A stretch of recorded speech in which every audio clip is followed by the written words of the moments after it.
Bonjour, je m'appelle Marlène, je suis une professionnelle en relations d'aide.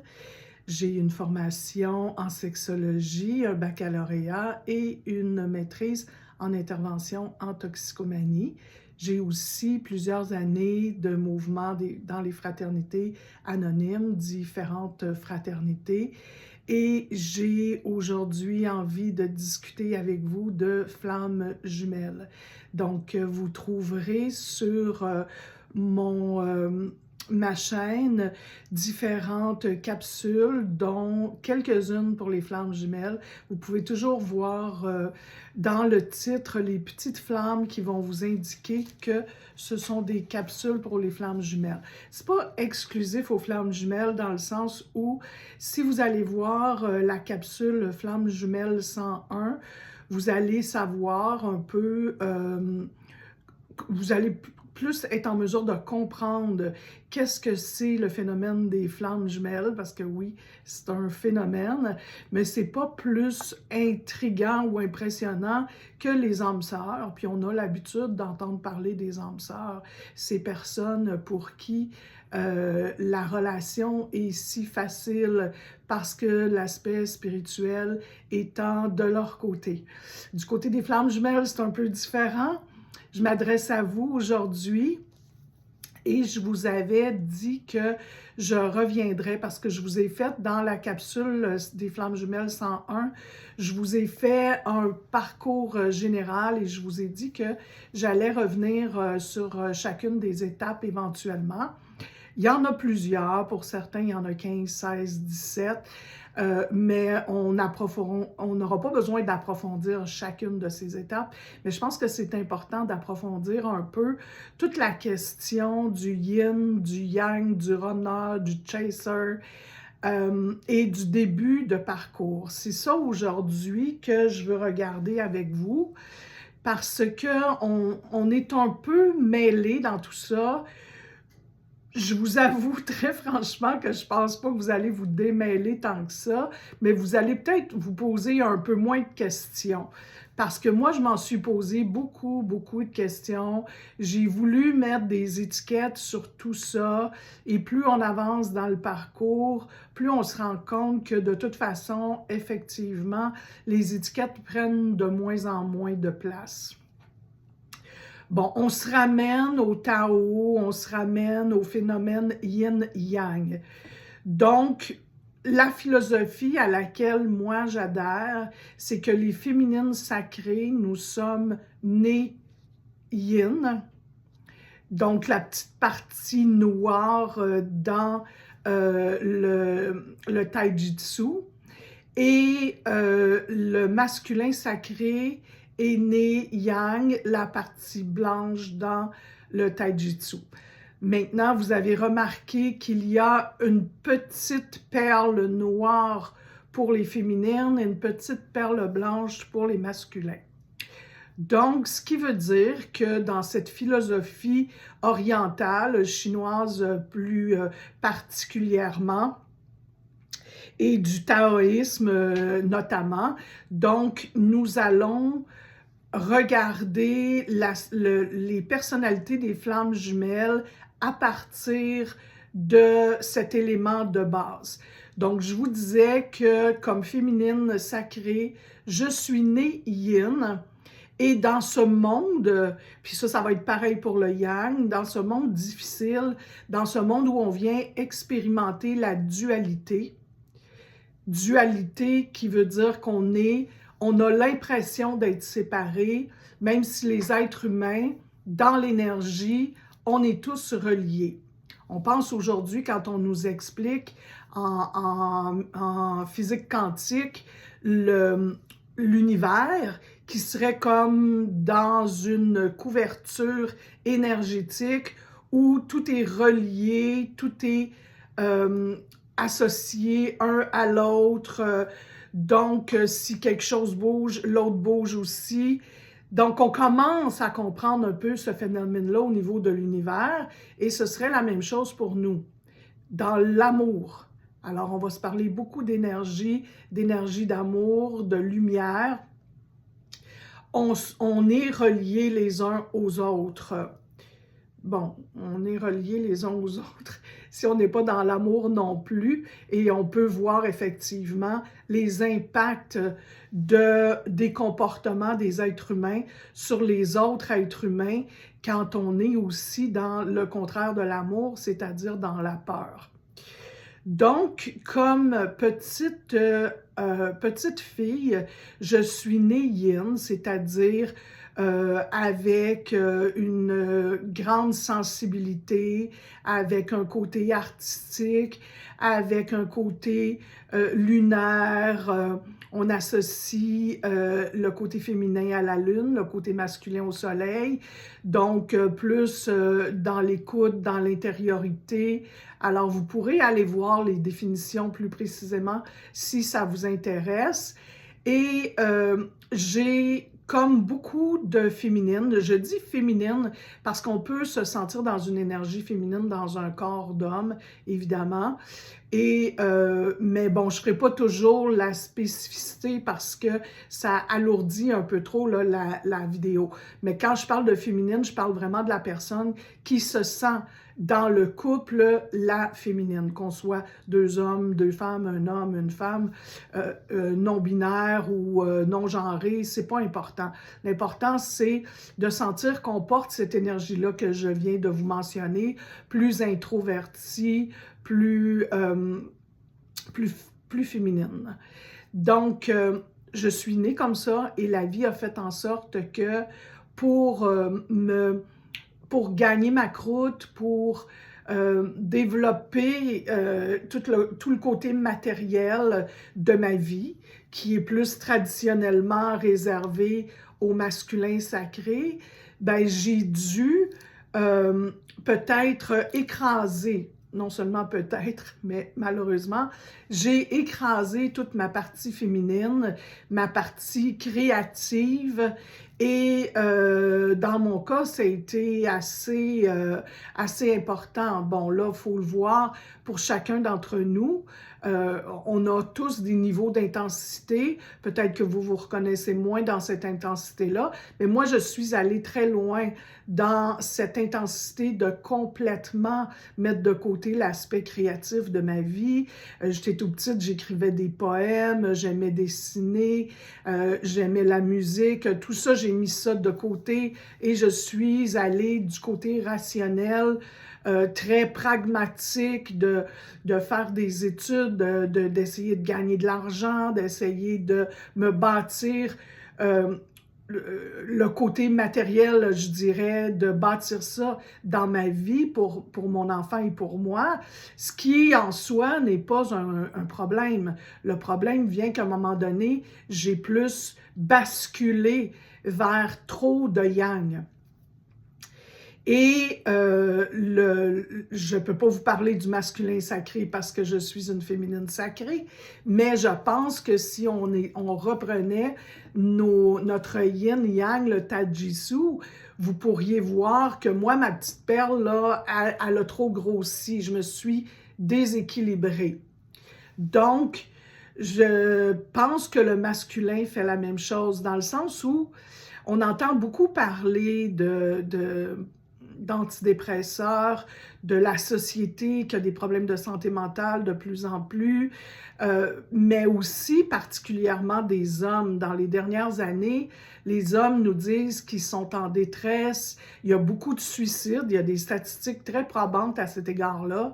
Les hommes se suicident, les hommes en arrivent à un découragement tel qu'ils ne voient plus comment ils peuvent être heureux dans la vie actuelle, dans nos sociétés actuelles. Et moi, plus j'avance dans mon parcours, plus je vous dirais que je me rends compte qu'en fait, ça serait possiblement parce qu'on est tous déséquilibrés.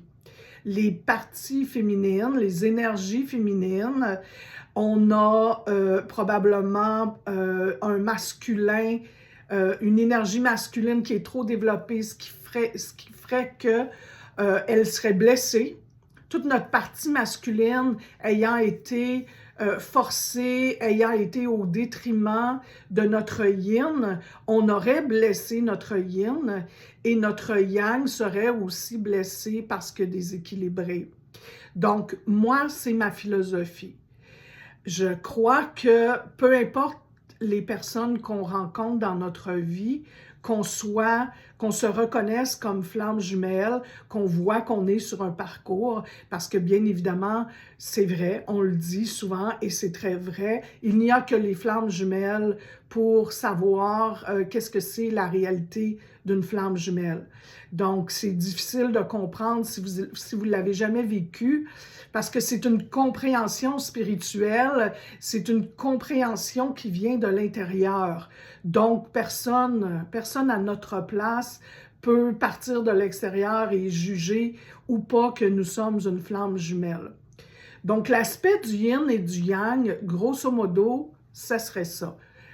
Comme je vous dis, si jamais ça vous intéresse beaucoup, vous pouvez aller voir. Il y a certains auteurs que je ne vous nommerai pas, pour la simple et bonne raison que moi, ça m'a beaucoup confondu d'aller voir tout ça, parce que la plupart des auteurs ne parlent pas du yin blessé, du yang blessé. Moi, je vous en parle. Pour moi, je n'ai pas trouvé ça ailleurs. Et je pense que c'est important. Parce que si on se fait dire qu'on est yin, puis qu'on se reconnaît beaucoup dans le yang, ça peut être très, très confondant. Et moi, c'est une des raisons pour lesquelles chaser, runner, on m'a dit, puis des personnes très crédibles qui ont écrit des livres, des personnes que j'ai rencontrées qui ont des formations universitaires et qui ont beaucoup étudié, m'ont énormément aidé à me comprendre à la base, mais dans les subtilités, je me suis rendu compte que c'était normal, par exemple, que même si on disait que j'étais un runner, que je me retrouvais dans le chaser.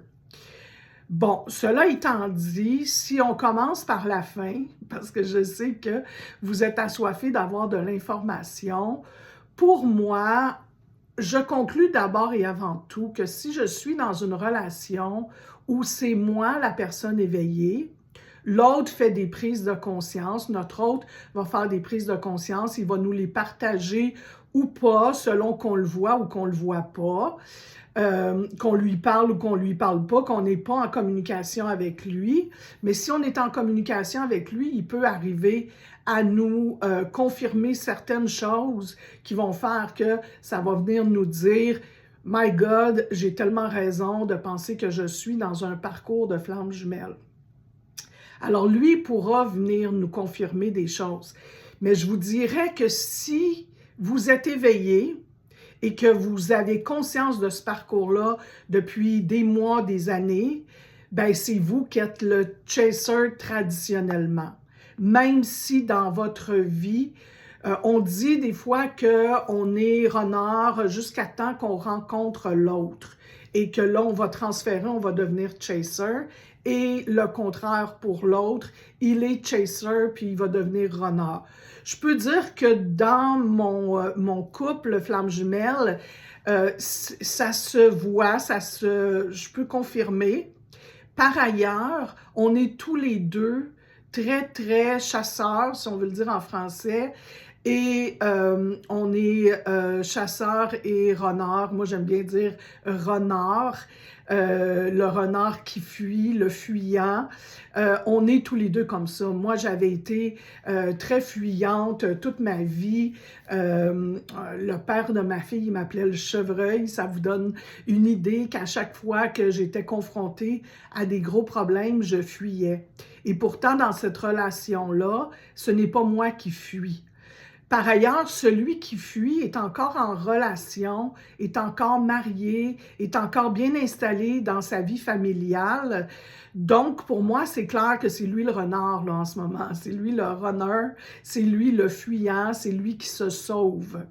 Fait que ça, pour ceux qui sont dans la même situation que moi, les autres... si vous voulez m'écrire, vous avez besoin qu'on regarde ensemble, que je vous inspire, que je vous éclaire un peu, ça me fera plaisir de le faire. Mais dans une relation où on se trouve qu'il y en a un des deux, Sinon, les deux, mais de toute façon, si vous êtes en couple tous les deux, c'est la personne éveillée qui se retrouve dans le chasseur si elle veut rentrer en relation avec l'autre. Si les deux, vous ne voulez pas rentrer en relation avec l'autre, il y a des grosses chances que vous êtes à la fois chasseur et à la fois chassé. Mais bon, donc j'espère que ça vous éclaire un peu aussi sur cette question-là. Donc en ce moment, moi je vous dirais, j'ai dit on commence par la fin. Si on revient au commencement, ce que la source nous demande quand on est dans notre parcours, il y a toutes sortes d'informations. Je vous fais grâce de comment la source nous demande tout ça, là. On est confronté à plein de choses, on vit des synchronicités, puis éventuellement, il va nous arriver une nuit noire de l'âme, je vous en reparlerai. Mais quand on regarde uniquement au début de la relation, donc en temps normal, il y a eu, on se l'est déjà dit, la confrontation qu'on n'est pas un couple qui traditionnellement fait beau dans la société d'aujourd'hui.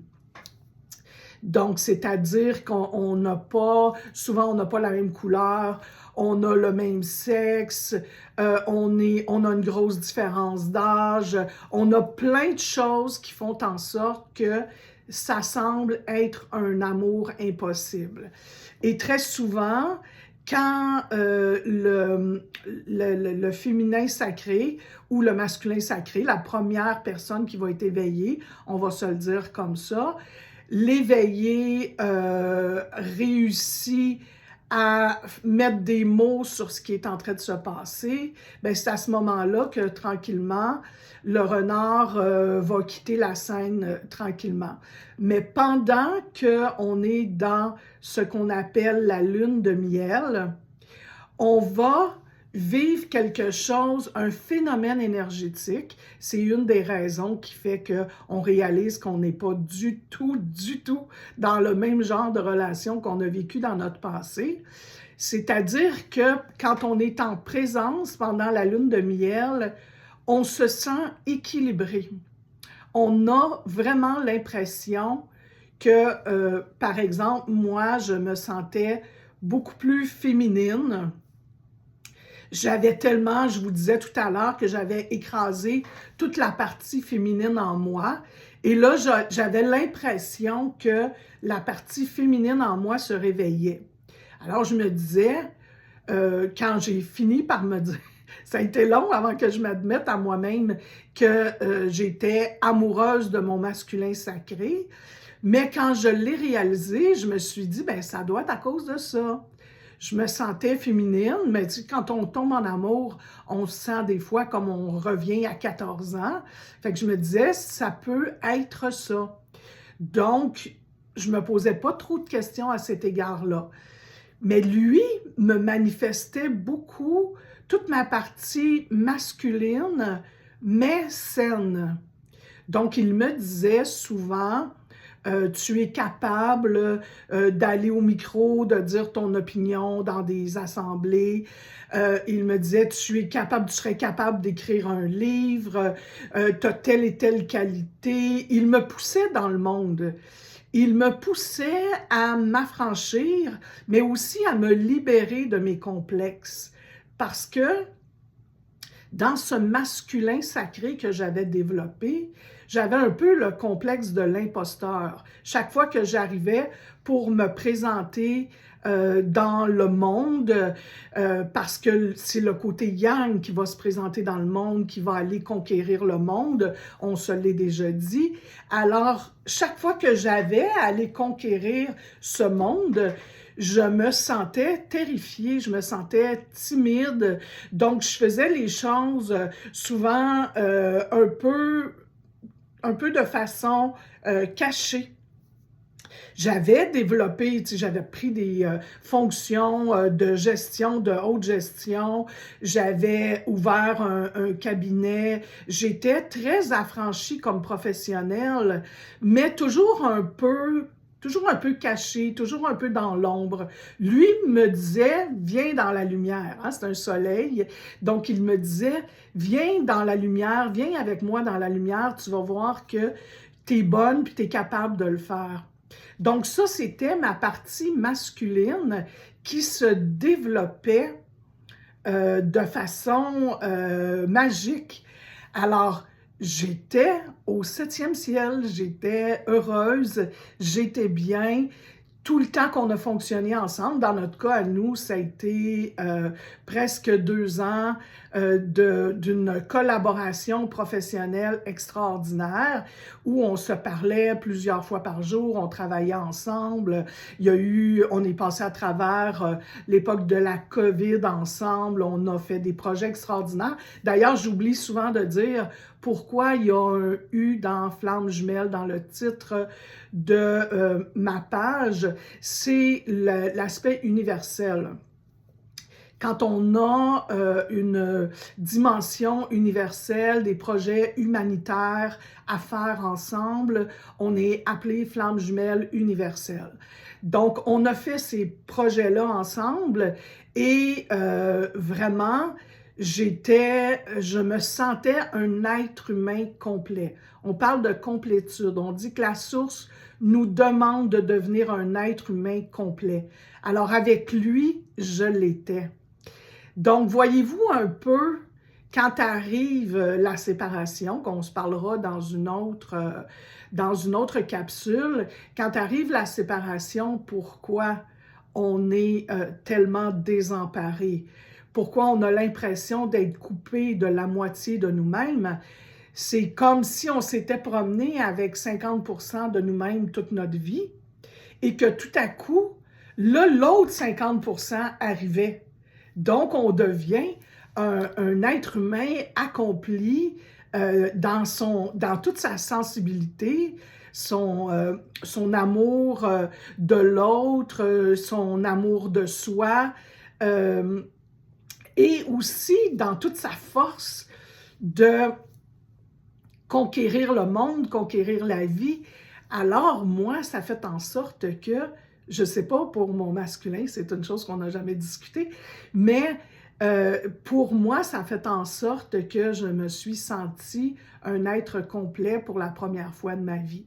Donc, évidemment, quand je n'ai plus senti ça, quand mon 50% est parti, là, la vie, la lumière, le cosmos, Dieu, la source, appelez-le comme vous voulez, la puissance supérieure pour les gens qui font des fraternités, me demandait, mais maintenant qu'il est parti et que tu sais ce que ça veut dire d'être 100% de toi-même, ben deviens-le. Deviens le 100% de toi-même, même s'il n'est pas là. Bon, il sera toujours là énergétiquement parlant. Je dois, et c'est important d'avoir l'humilité de le dire, dans le 50% qu'il m'apporte, dans l'énergie, il est là et il sera toujours là. Bien évidemment, le rêve, puis on en parlera aussi éventuellement, le rêve d'une flamme jumelle, c'est de vivre tout l'aspect mystique, spirituel, amoureux, lumineux d'une fusion entre deux flammes jumelles. Mais d'abord et avant tout, ce qu'on nous demande, c'est de se sentir 100%. Parce que quand j'aime bien l'image de 2 flammes qui éclairent pour 3, alors si je mets une flamme allumée et une flamme éteinte, une à côté de l'autre, elles ne vont pas éclairer pour 3. Mais si je place 2 flammes une à côté de l'autre, elles vont éclairer pour 3. Alors, c'est ce que la vie me demande, de devenir une belle flamme allumée, toute seule, 100% allumée, toute seule, même si mon autre n'est pas là. Donc, le monde veut, et c'est pour ça que j'aime dire que pour moi, c'est important que chaque flamme jumelle garde espoir de retrouver son autre, parce que l'humanité a besoin de 2 bougies qui éclairent pour 3.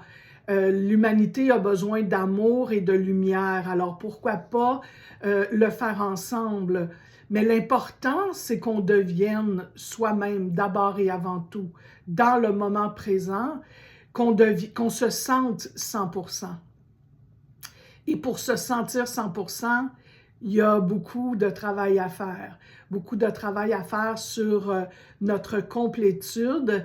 Et dans une prochaine vidéo, c'est certain que je vais aborder tout l'aspect de la complétude. Mais je peux déjà vous dire aujourd'hui qu'un petit truc en passant, si vous écrivez toutes vos qualités et vos défauts, et que vous écrivez toutes les qualités et tous les défauts de votre autre, eh bien, évidemment, les qualités, c'est extraordinaire. On est content de voir qu'on est des êtres humains, des beaux êtres humains lumineux, mais c'est plus dans nos défauts qu'on va trouver la source de réussite pour devenir complet en tant qu'être humain. C'est-à-dire qu'on va prendre conscience. Prochaine vidéo, je vous parle du profil abandonnique. Alors, on va prendre conscience dans nos défauts de caractère ou nos traits de caractère que ce qu'on reproche à notre autre, finalement, on le porte, même si on peut rester dans le déni très, très longtemps. On porte en soi ce qu'on reproche à l'autre. Donc, si déjà vous prenez conscience que ce que vous voyez dans les défauts de caractère de votre autre, vous le portez et vous avez à travailler sur ça, bien, vous allez avoir un bon bout de chemin de fait. Parce que quand il y a la séparation, le gros travail commence et c'est à partir de ce moment-là qu'on va commencer à travailler sur notre complétude et qu'on va voir des changements extrêmes dans notre vie. Alors, des changements vraiment, vraiment impressionnants. Donc, je vous reviens là-dessus. J'espère que vous avez apprécié cette vidéo. N'hésitez pas à vous abonner et à faire cliquer la petite cloche pour recevoir des notifications quand je fais des nouvelles vidéos. Je veux vous remercier parce qu'on a déjà au-delà de 500 visionnements après même pas un mois de mise en ligne et aucune publicité. Donc, je suis bien fière de vous, bien fière de moi. Je pense qu'on fait une belle équipe. N'hésitez pas à recevoir des notifications, à vous abonner, à faire des petits pouces parce que c'est comme ça que ça fonctionne, les algorithmes.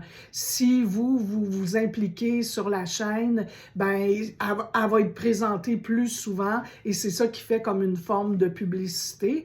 Puis quand vous mettez un petit pouce, moi j'ai trouvé ce truc-là, ça nous dit aussi qu'on a vu la vidéo et donc on n'a pas besoin de se poser de questions, je l'ai-tu vu, je l'ai-tu pas vu. Quand il y a un petit pouce, on sait qu'on l'a vu, puis en même temps, ben, ça fait une relation gagnant-gagnant.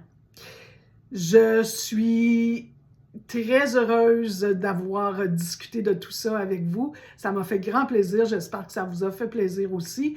N'hésitez pas à m'écrire pour me poser des questions au besoin. Je vous réponds dès que c'est possible. Je vous embrasse très fort. Je vous aime et je vous souhaite une journée magnifique.